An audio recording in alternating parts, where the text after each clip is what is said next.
The babysitter was stabbed 17 times, but the only fingerprints were the 4-year-old's. I used to think I'd seen it all. Gang hits, family massacres, murders staged as suicides.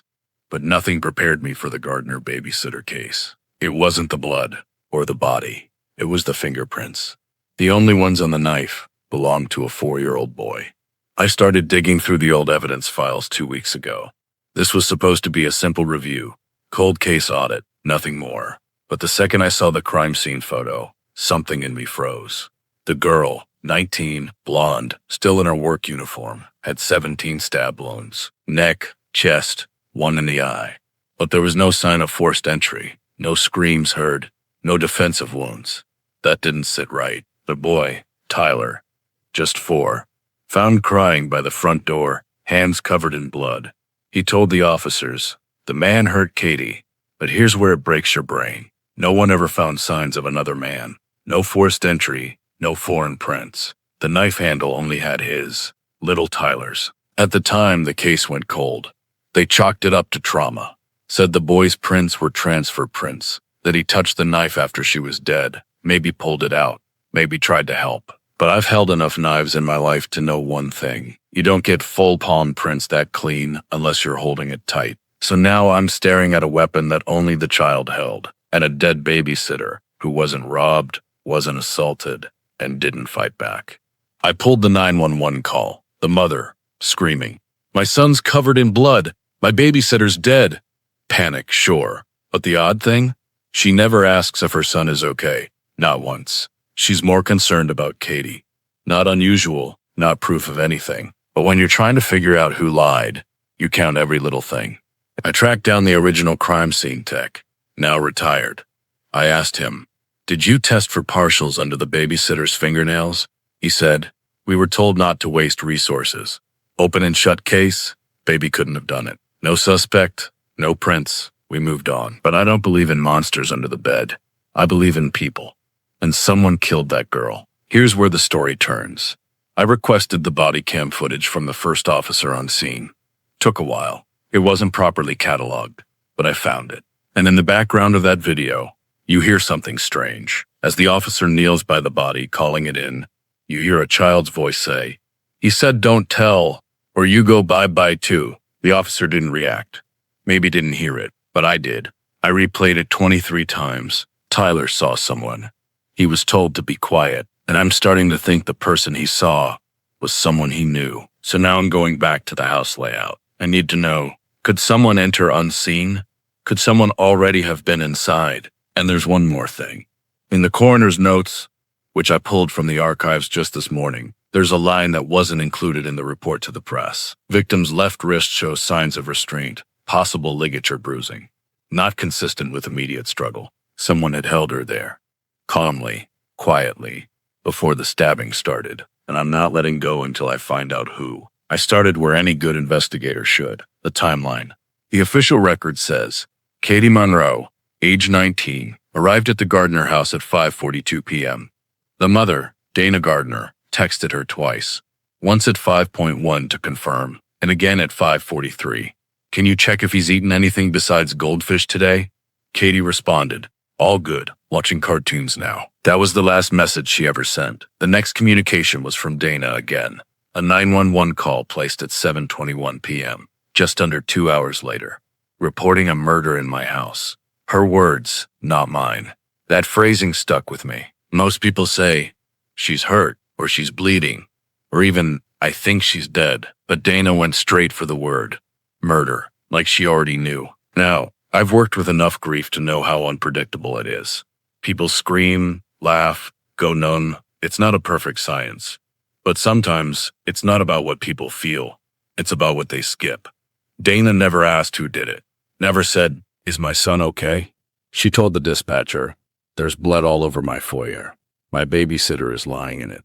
And the next thing she says, "Where's Tyler?" Not, "Is he alive?" Not, "Is he hurt?" Just, "Where?" Like she already knew he was safe. I requested the original floor plan. The Gardner home was a 3-bedroom split level in a quiet cul-de-sac. One way in through the front door, one glass slider in the back. No signs of forced entry at either. Katie's body was found slumped in the entryway, partially propped against the coat closet door. The knife was found beside her, a basic kitchen blade, part of a matching set that belonged to Dana herself. No gloves, no smeared prints, only one set of identifiable ridges from a small right hand. Tyler's. The report called them transfer smears, probably made after the fact. But transfer smears don't leave 4 distinct finger pads and a partial palm on the handle. That only happens when you grip, not touch. So I pulled Tyler's interview next. The police didn't question him that night. He was sent to stay with his grandparents. Smart move. But 2 days later, a child psychologist sat down with him and a recording mic. What I heard made my stomach go cold. Tyler talks about cartoons, mac and cheese. Then the doctor asks, "Do you remember anything from the night Katie got hurt?" And Tyler says, "With the innocence only a kid that age can carry, he told me go hide, or I'll get the ouch too." The psychologist tries to stay calm, but you can hear the pen scratch halt. "Who told you that, sweetie?" And Tyler says, "The man from the picture. The man from the picture." I hit pause, went back, played it again. The man from the picture. I had no idea what he meant. The police didn't either, apparently, because there's no follow-up in the file. No note. No inquiry into what picture he meant. That's the problem with cases like these. If something doesn't make sense right away, people ignore it. But I couldn't let it go. I dug into the property photos taken at the time of the crime. Living room, kitchen, hallway, dozens of them. And then I saw it, framed over the fireplace. A wedding photo. Dana Gardner and a man I'd never seen named Stephen R. Gardner. Tall, military uniform. And according to the records, not in the picture anymore. Divorced 3 months prior to Katie's death. I looked him up. No priors. No restraining order. No known history of violence. But also, no alibi. He was never questioned. Not once. I had to be sure. I contacted the original lead detective on the case. He's retired now, living out near Tucson. He remembered the case. Called it a damned tragedy. I asked him, point blank, did anyone look into the ex-husband? He hesitated, just for a second, and said, no reason to. Kid was 4. Those prints were his. We think he tried to pull the knife out, maybe help her. Besides, ex had already moved to Nevada. I said, was that confirmed? He said, I think so. But that pause, it said everything. I went back to the photos, zoomed in, the picture on the mantle. Katie's body was found just 10 feet away. Would have been in direct line of sight. If Tyler had been scared, if he ran to the door and turned around, what would he have seen? The picture, the uniform. And if someone in that uniform was standing in front of him, holding a knife, telling him to go hide, well, a 4-year-old might not know the difference between the man and the photo, might even think they were the same. That night, I pulled Stephen Gardner's phone records. Not easy. I had to go through archived subpoenas, but I found the call log. One call placed at 6:49 p.m. to an unlisted number in the same area code as the Gardner house. That number belonged to a burner. Dead now. Disconnected. But the ping location? Just 3 blocks away. Time of the ping? 6:47 p.m. That's when I knew someone was in the house. Someone who knew how to get in. Someone the child might have recognized. And someone who vanished without a trace, except for one unasked question. Why would a 4-year-old lie about what they saw? They said it was trauma, that kids mix things up, that his prints were accidental. But that doesn't explain what he said. And it doesn't explain what I found in the attic blueprint later that night. There was one more access point, one they'd all missed. And that's where this story starts to change. I didn't find the attic entrance by accident. It was listed in the original construction documents, a narrow pull-down ladder in the hallway ceiling. But by the time the crime scene photos were taken, that ceiling was clean. No matter, no dust, nothing out of place. Which made me wonder, if someone had gone up there, did they close it behind them, wipe it down, or was it never checked in the first place? I drove out to the Gardner property the next morning. The house had been sold twice since the murder, but it still stood, and the current owner let me take a look. Said he was used to strange visitors. Apparently, every few months, someone showed up asking about the Babysitter case. Internet sleuths, podcast freaks. A few even claimed they were mediums. I told him I wasn't any of those. I was the last person trying to get the story right. I walked the hallway slowly, mentally overlaying the crime scene from the photos, where Katie's body had been, where the child had stood. And then I looked up. The attic hatch was still there, painted over, yes, but faint lines were visible. I asked the owner if he'd ever opened it. He said, "Nope, I don't like attics." Fair enough. But I did. And what I found confirmed something I had suspected from the start. The edges of the frame were smudged. Not recent, but not ancient either. Whoever had pulled that hatch down years ago hadn't done it gently. There were faint scuffs on the nearby wall, vertical marks, like someone had leaned a hand against it to brace themselves. I climbed up. The air was thick, dry, and stale. I scanned my flashlight across insulation, cobwebs, dust piles. Most of it looked untouched. But toward the back, behind a stack of old plywood boards, I found something odd. A folded camping mat, cracked open protein bar wrappers, a child's juice box, flattened, and a lighter. Not something a kid would bring. Not something Katie would need, but something a grown man might use if he planned to be up there for a while. I bagged what I could, took photos. Then I noticed the ventilation slit, a rectangular cut in the far wall, overlooking the main hallway. From there, you could see straight down into the living room, see the front door, see the babysitter, but no one could see you. That's when it all began to click. What if the killer had waited up here, slipped into the house before Katie arrived, climbed into the attic, waited, then came down when she wasn't looking? That would explain the lack of forced entry, the clean prints, the timing. It would also explain why Tyler never heard the door open, because it never did. The killer was already inside. I drove straight to the police evidence locker. I had a list of what I needed: the knife, Katie's clothing, and the photo of Stephen Gardner in uniform. The knife was still sealed. I had them tested again, this time not just for fingerprints, but for sweat, oils, skin flakes. Modern touch DNA protocols that didn't exist back in 2008. It would take weeks to get results. But I wasn't going to wait. I found Stephen Gardner's last known employer, a warehouse job in Reno. I drove 8 hours straight unannounced, waited in the parking lot. When he walked out, I didn't introduce myself. I just watched. The same height, same haircut, and the same eyes as the man in the fireplace photo. But this man looked over his shoulder more than most. And when he saw my car inch forward, he froze. I rolled the window down, told him I wasn't with the police, that I just had a question. He started to walk away. I said, "Tyler says the man from the picture told him to hide." That stopped him. He turned, not angry, not scared, just hollow. He said, "He doesn't remember anything. He was 4. And I replied, "But you do." He didn't deny it. He just got in his truck and drove off. Back home, I reviewed the body cam footage again, frame by frame. And then I saw it, barely visible in the upper corner, when the officer turns toward the hallway.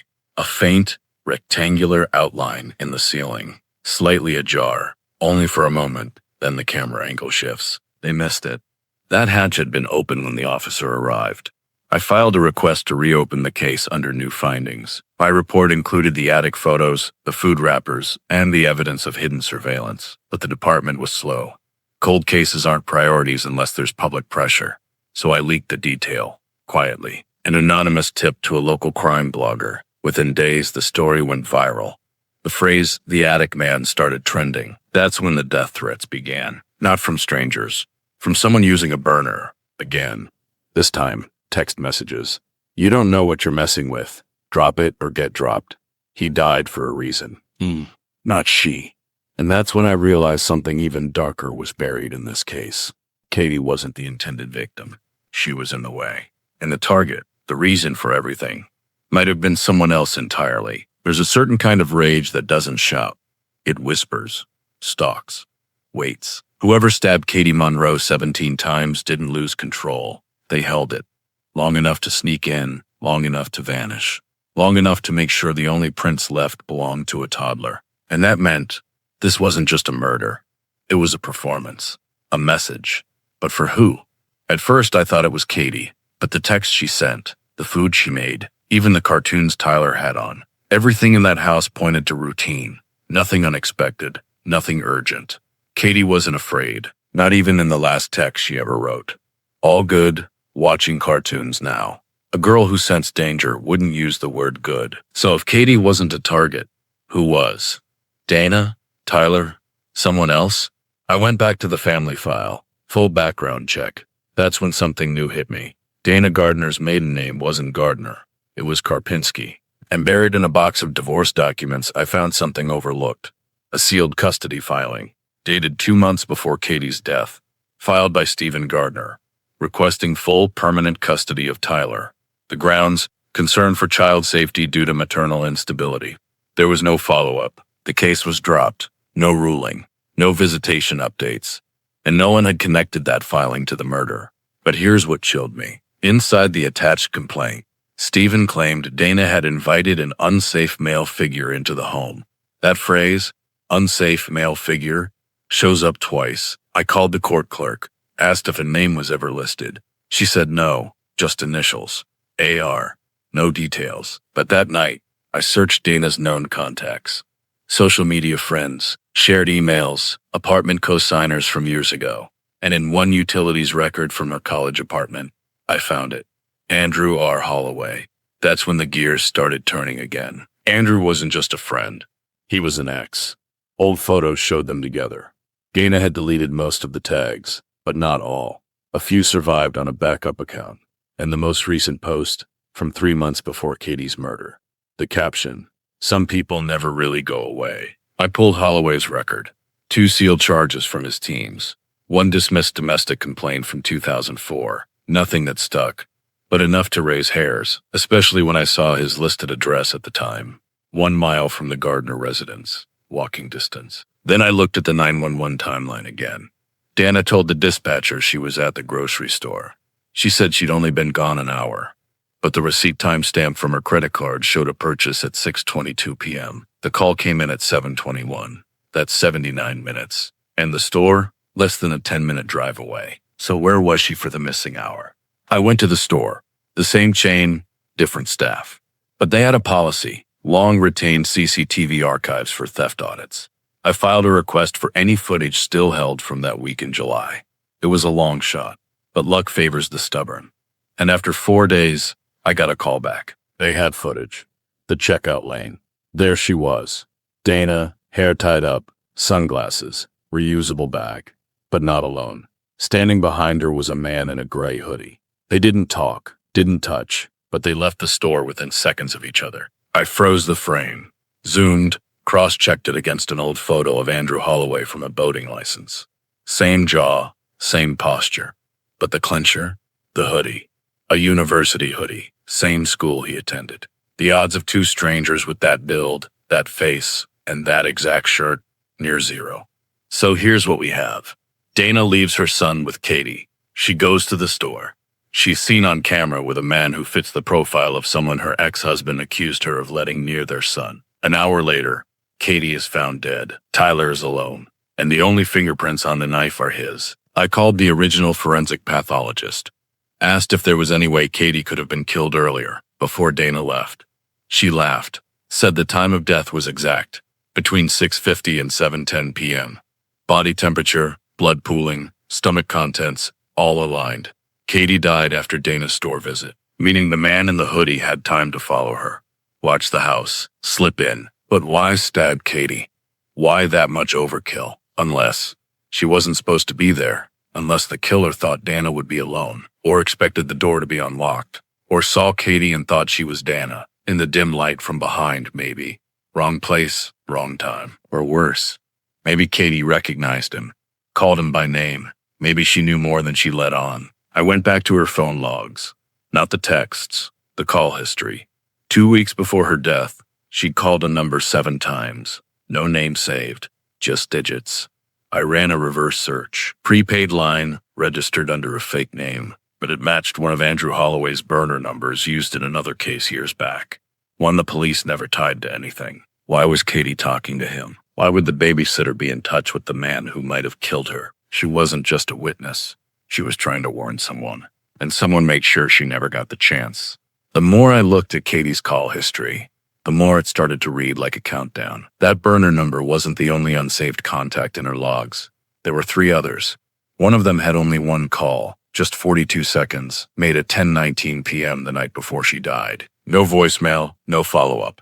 I pulled the number. It was deactivated. But the last billing address linked to it? A two-bedroom unit rented in the name of Warren Druy. That's not a name you'd find in any public-facing part of this case, but once I dug deeper, I found it. Warren Drury was a cousin of Andrew Holloway. Low-level criminal record, possession, loitering, petty theft. But more importantly, he was a known runner, someone who used throwaway phones and delivered messages for people who didn't want to be tracked. So now I had a trail. Katie called Holloway's burner multiple times. She called one of his known associates once, late at night, and then she stopped calling anyone entirely. No texts, no emails, not even a search history past that point, almost like she was being careful. Or scared. I reached out to Katie's old roommate. The girl hadn't spoken publicly about the murder, and when I first called, she didn't want to talk. But after I showed her the connection to Holloway, she agreed to meet. We sat at a coffee shop off Maple and 3rd. She was quiet, anxious. But the one thing she said that stood out was this. Katie never babysat for Dana until after she started getting those calls.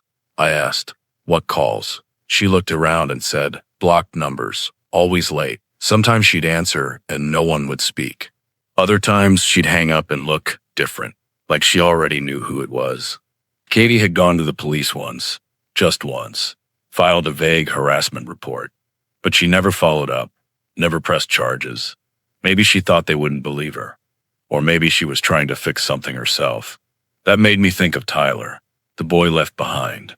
4 years old when it happened, 17 now. I debated whether to contact him.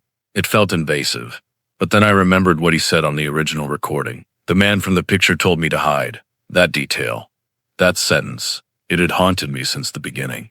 I didn't call Tyler. I sent a letter, no return address, just a note. I told him who I was. I told him I believed he remembered more than people thought. And I asked him, "Do you still see the man from the picture in your dreams?" I didn't expect a reply, but 5 days later, I got one. A simple, handwritten note. He didn't have a face in the dream, but I always knew it was him. His voice was the same. He told me she screamed too loud. That was the moment the timeline shifted again. The idea that the killer spoke in front of Tyler, that he wasn't rushed, that he had time to talk, that detail opened the door to something colder. A murder that wasn't just fast, but practiced, calculated. I reviewed the autopsy again. Wounds to the chest, the neck, the face. 17 in total, but 13 of them were non-fatal. Flesh wounds, designed to hurt, not to kill. Only the final blow, a deep stab to the heart, was immediately fatal. I'd seen that kind of pattern before. It wasn't rage. It was ritual, controlled pain, followed by silence. You do that when you want someone to suffer, or when you want someone else to see it and remember. Tyler had been watching. Maybe not the whole time, maybe through a crack in the door, but long enough. I sent a request to unseal a previously confidential portion of Dana's divorce proceedings. It took 2 weeks, but what I got changed everything. There was a transcript from a closed courtroom discussion. Dana had told the judge that Stephen, her ex-husband, had accused her of placing their child in a compromised environment with a dangerous man she had once been involved with. The judge asked for clarification. Dana refused to give details. But then she said something else.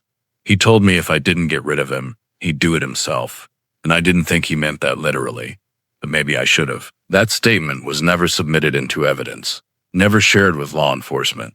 But it's on the record now. Dana knew there was danger in her life. She'd been warned, and she hadn't acted fast enough. But there's still one piece missing, the burner phone. I asked for a search warrant, took it to a judge I trusted, showed him everything. He signed off. Within 3 days, I had cell tower dumps from that entire July weekend, targeting devices near the Gardner home. Thousands of pings, but only one device appeared near the house twice. Once the day of the murder, and again the night before. Its signal vanished after July 11th, never used again. But the registration stub for that burner? It had been purchased by someone using a fake ID at a gas station 30 miles north. And on a grainy security tape from that store, I saw him. Not Andrew Holloway, not Stephen Gardner. Someone else. Middle-aged, gray jacket, black gloves, and in his hand, the same kind of university hoodie Katie's killer might have worn. A man who didn't appear in any family file. Not the father, not the ex. Someone from outside, or worse, someone who was invited in. The gas station footage was old, nearly 15 years. It had been recorded on a dusty wall-mounted camera with grainy resolution and a slight delay in motion capture. But the man was visible, not just a blur or silhouette. No, this was different. He moved with purpose. He wore a gray jacket zipped high, black gloves despite the July heat, and a cap pulled low over his eyes. He walked in at 8:34 p.m., purchased the prepaid phone with cash, and walked out less than 2 minutes later. No hesitation, no browsing, no speaking. He knew exactly what he came for, and in his hand, just barely visible as he passed the lottery stand, was a folded piece of fabric, gray, with a red crest on the chest. It matched the university hoodie Dana's ex-boyfriend Andrew Holloway had been photographed wearing years earlier. But this man wasn't Holloway. He was older, broader, and had a limp in his right foot. Subtle, but consistent. That limp became my next breadcrumb. I pulled medical records, local ERs, urgent care clinics, physical therapy intake forms. It was a needle-in-haystack kind of search, but one name showed up twice for knee rehabilitation in the same year Katie died. Raymond E. Holloway, Andrew's uncle, Vietnam-era vet. 2 DUIs in the 1990s, a few bar fights in the early 2000s, and then he went quiet. No social media, no fixed address, lived mostly off the grid. Last known employment listed as self-employed handyman. But he matched the frame, the limp, and the age. And he had a history of cleaning up other people's messes. When Andrew had gotten arrested in college, it was Raymond who posted bail. When Andrew skipped court for a suspended license, it was Raymond who drove him to the DMV and told the judge it was his fault for giving him a broken-down car. I found a neighbor from an old trailer park they both lived in. She remembered him, called him Creepy Ray. Said he used to sit outside watching kids at the community pool, even though he didn't have any. He was the kind of man you made your daughters cross the street for, she said. I asked if she'd ever heard him mention the gardeners. She shook her head, but then said something strange. He talked about babysitters a lot. Said nobody watches kids right anymore. Said most of them were just distractions while the parents did worse. It wasn't a direct link, but it was a pattern. The kind you only see if you stare at the case long enough. I called the burner number Raymond had bought. It was dead, of course. Hadn't been active in years, but I didn't need it to ring. I only needed to confirm its use. So I had it cross-checked with the pings from the Gardner neighborhood. Same pattern. The phone was turned on 3 times in 2 days. Once the night before the murder, for just 11 minutes. Once the day of, from 6:12 p.m. to 7:19 p.m. And then, once more the following night, for only 2 minutes, pinging from a rest stop 50 miles north, before it went dark forever. That matched everything I already suspected. He scoped the house the night before. He waited, or was let in, on the day of. He left just before Dana called 911, and he vanished into the highway before anyone knew he'd existed. But there was still no proof. Nothing tying him directly to the weapon. Nothing that said he was inside that house. Until I remembered something else. Those protein bar wrappers in the attic. When I first found them, they'd been logged and bagged, but never tested. Back then, partial DNA was expensive, and without a suspect to compare against, it was meaningless. But now, I had one. I submitted a request, had them tested against Raymond Holloway's DNA, pulled from an old arrest. And when the call came back from the lab, the technician didn't waste words. We got a match. Sweat residue from one wrapper. 97.8% probability. It's him. I sat there, staring at the report, thinking about Katie's final minutes, about how she must have heard something. Maybe the attic door creaked, maybe a shadow moved. Maybe she turned around thinking it was the boy getting out of bed, and then he stepped out, a stranger, or worse, a man she'd seen before but never wanted to see again, a man who had been watching her from above, who came down quietly, who brought a knife from the kitchen, who didn't kill fast, and who told a child she screamed too loud. I drove back to the Gardner house.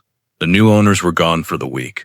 I stood outside that front door for a long time, imagining her standing there too, young, barely an adult, working for gas money and school books, trusting that she was safe, that nothing bad could happen in a house full of cartoons and goldfish crackers. And then someone came out of the ceiling. I walked around back. The side gate was low.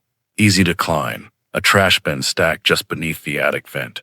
That was the exit. He hadn't gone through the front door. That's why no neighbors saw anyone leave. He'd come down, crossed the hallway, stepped into the back room, lifted the vent cover, and dropped into the side yard like he'd done it before, like he'd practiced. But one question still clung to me. Who let him in? Because if he didn't break in, someone did. Or someone failed to lock up. That brings us back to Dana. Back to the silence in her 911 call. Back to the missing hour after her store visit. Back to the fact that Katie had tried to contact someone in the days before her death, and someone had silenced her. Raymond Holloway didn't know the babysitter. Didn't live nearby. Didn't stumble in by chance. Someone told him when she'd be alone. Someone pointed him at that house, and the person who did it might have been inside with him, or standing on the porch, holding the door open. I kept turning that one image over in my mind. The door open, someone stepping aside, letting him in, not in a rush, not in a panic, a quiet exchange, maybe no words at all. That kind of evil doesn't need a big scene. Sometimes all it needs is permission. I went back to Dana's court testimony, rereading the sealed transcript she never thought anyone else would see. The part where she admitted her ex-husband warned her about a dangerous man, and the part where she said, maybe I should have listened, but that didn't tell me the whole truth. Because warning isn't the same as consent. There's a difference between being afraid of someone and using them. So I called the woman who sold Dana her house, the real estate agent. It took me a while to track her down. She'd changed firms twice since then. But when I told her I was working a cold case from that address, her tone shifted. She didn't ask which one. She just said, "Is this about the babysitter?" I asked what she remembered. Her voice got quiet. Dana was always polite, very organized, but she rushed the closing, wanted everything done in under 10 days. No inspections, paid cash for half of it. That's not normal for a single mom just out of a divorce. I asked where the cash came from. She didn't know, but the closing documents listed it as personal savings. That didn't sit right.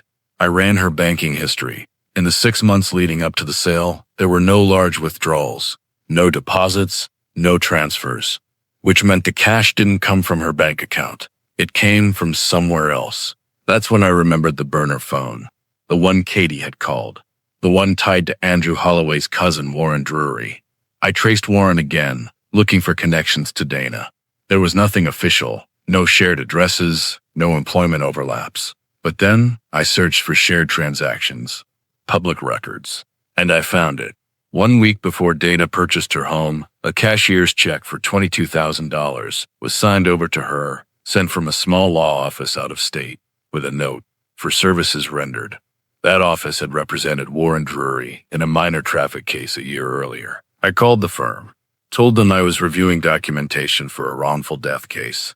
The secretary who answered didn't ask many questions. She just said, "Oh, that payment, yeah, we were asked to courier that as a favor." Never got a straight answer on what it was for. Here's what I think.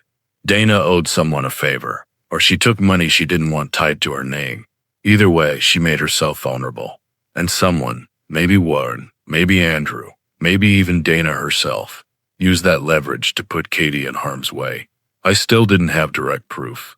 No recording, no confession. But something had shifted. I could feel it. People had stopped hanging up when I called. They started asking questions back. That's how I got my next break. A retired neighbor, 2 doors down from the Gardner home, reached out. He said he remembered a man visiting the house a few days before the murder. Not Dana's ex, not Andrew. Someone older, shorter, had a limp. Said he carried tools like he was pretending to fix something. Stayed for about 15 minutes. Never went inside. Just stood on the porch. He couldn't remember the exact date, but he was sure it was no more than 4 days before the babysitter was killed. I asked why he hadn't told the police. He shrugged. Didn't seem like my business. Figured he was family. Or repair. I asked him what time it was. He thought about it. Had to be around 5 or so. I just finished mowing the lawn. He was gone before the sun dipped. That lined up with the other timeline. Someone was preparing, scouting, getting used to the door, making sure Katie would be alone. This wasn't random. It was scheduled. I went back to the cell tower logs. Found one more ping from that burner phone on the day of the murder. This one earlier than the others. 1:42 p.m. Just outside a local motel. I requested guest records. The manager still had them, stored on old logbooks. No one used credit cards, just cash. But the name stood out. Greg Weller. It was fake. No ID was copied. But I knew the signature. I'd seen Raymond Holloway's handwriting before, from his arrest forms. Same slanted G, same curled lowercase e, and there, under special instructions, one word, late checkout. He was buying time, staying close, waiting for the exact window. Then, late that night, I got a call from the lab. The knife, Katie's murder weapon, had new trace evidence on it, not just Tyler's fingerprints. Under the handle's grip plate, wedged between the plastic and the metal frame, were two strands of gray hair, short, coarse, pulled, not fallen. They were old, degraded, but not too degraded to test. Mitochondrial DNA came back 2 days later. It was a match to the same line as the wrapper in the attic. Raymond Holloway had touched the knife, had gripped it tightly enough to lose hair, had used it to kill. It was official now. The babysitter hadn't been killed by the boy. She hadn't even been killed by the man the boy remembered from the picture. She'd been killed by someone who was never supposed to exist. But someone had made room for him anyway. There's a strange kind of silence that sets in when a mystery stops being theoretical, when it crosses from guesses to truth, when it stops being a story about what could have happened and becomes one about what did. That was the silence I sat in, the night the lab confirmed it. Raymond Holloway had handled the murder weapon. Not just brushed it or wiped it or transferred oils accidentally. He had gripped it tightly enough to lose hair, which meant Tyler wasn't holding the knife first. He was holding it after. Maybe out of shock, maybe because he was told to, or maybe because, as he said in that old recording, he told me not to tell or I'd go bye-bye too. I kept replaying that sentence in my head. The threat wasn't loud. It wasn't theatrical. It was simple, quiet, like everything else this killer did.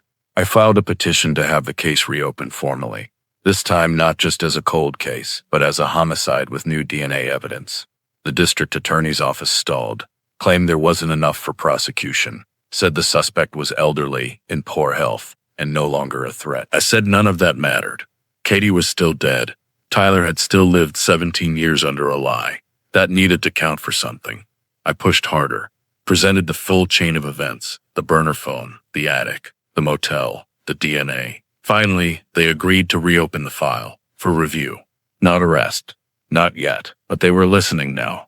And people talk more when they realize they've been watched the whole time. Dana Gardner was called in for questioning. It was quiet, private, off the record. But I got the transcript. She was calm, almost too calm. She denied knowing Raymond Holloway, claimed she had never met him, never seen him. But then they showed her the porch visitor described by the neighbor, the day he came with tools. They asked, "Do you know who this might have been?" And her answer was strange. Not no, not maybe. She said, "That man wasn't there for me." That's what I knew. Dana had known someone was coming. Not necessarily Raymond himself, but someone. Someone she'd allowed to enter her life to fix a problem she couldn't, or wouldn't, handle herself. Maybe it was Andrew. Maybe it was Warren. Maybe it was both. But she didn't just leave the house that day. She cleared it, made it ready, bought time, took the long way back. And when the call finally came in, her first instinct was to say the word. Murder. Not an accident. Not a tragedy. Yada. She knew the intent. I drove out to where Raymond Holloway was last listed. It was a halfway home 3 counties over. A squat brick building with peeling paint and a check-in sheet on a clipboard. When I asked the woman at the front desk if he still lived there, she blinked at me. "No one told you?" she said. "Raymond died 2 weeks ago. Massive stroke. Barely made it through the ambulance ride." I stood there for a long moment, staring at the logbook. He had died just before the DNA results came in, before I could question him, before anything could be done. But death doesn't erase guilt. And it sure doesn't erase the truth. I asked if he'd left anything behind. The woman checked a small cabinet. Inside was a clear Ziploc with only 3 items. A pocket knife, a broken flip phone, and a folded newspaper clipping from 2008. It was an article about the murder. Katie's face was printed in grainy ink beside the words, "Teen babysitter found slain, no suspects named." And scrawled across the bottom in thick pen were 5 words, "She shouldn't have seen me." There it was. His confession. 5 words. No tears. No regret. Just a statement. She shouldn't have seen me. He didn't mean to kill her. At least not initially. That much was clear. She was collateral. Wrong place, wrong time. Or worse, she had tried to intervene. Maybe Katie had heard something. Maybe she'd gone to call the police. Maybe Tyler had screamed. And Raymond couldn't risk it. Not if he was there to deliver a warning. Not if he was there to punish someone else or protect a secret someone else wanted buried. I gave the clipping to the DA. I gave them everything. They still said they couldn't prosecute the dead, but they agreed to close the case with a new finding: homicide by a known suspect with premeditation. Tyler was contacted. He was given a letter of clearance. And for the first time in his life, the weight of that knife, those fingerprints, that guilt, finally lifted. He wasn't the one who did it. And now, finally, everyone knew. But one question still gnawed at me. If Raymond wasn't acting alone, who told him when to show up? Because someone had opened that door, and I don't think they've ever paid the price. Some stories end when the killer dies, but this one didn't. Not for me. Not for Katie. Not for the boy who lived 17 years thinking he might have caused something he couldn't understand. Raymond Holloway was dead, yes, and his confession, the newspaper clipping with 5 scrolled words, was enough for the file to be closed. But closure isn't the same thing as justice. Not when the one who opened the door is still breathing, still free, still pretending they never had blood on their hands.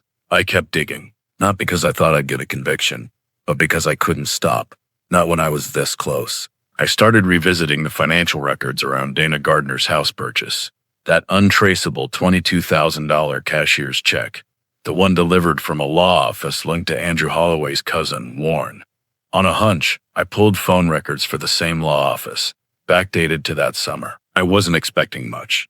But there it was, one outbound call, made exactly 2 hours after the cashier's check was signed. A 2-minute call to Dana's old cell phone. There was no voicemail left, no record of a returned call. Just one quick conversation, just enough time to say, it's done. I submitted that timeline to the DA. Still, they held back. Suspicion, they said, isn't the same as evidence. I didn't disagree, but I wasn't finished either. I reached out to Warren Drury directly. I found him living out of a trailer just past the county line. I told him I was writing a report on cold cases. He met me outside, thin, worn down, and jittery. I didn't mention Raymond. I didn't have to. As soon as I brought up the Gardner case, his eyes darted sideways. That was a long time ago, he said. Nothing to do with me. I didn't argue. I just asked him, did you ever meet Katie Monroe? He paused. No, he said. But his voice cracked on the word. She wasn't supposed to be there. That was the sentence. That slip. He didn't say, I don't know who that is. He didn't say, I wasn't there. He said she wasn't supposed to be there. I left without another word. I didn't need a confession. Not from him. Not anymore. Because I already had what I needed. A pattern. A connection. A network of silence. Dana, Andrew, Warren, and Raymond. A line of people who didn't necessarily plan a murder, but who allowed one. Who created the conditions. Who chose self-protection over truth. And once the blood was on the floor, they kept it there.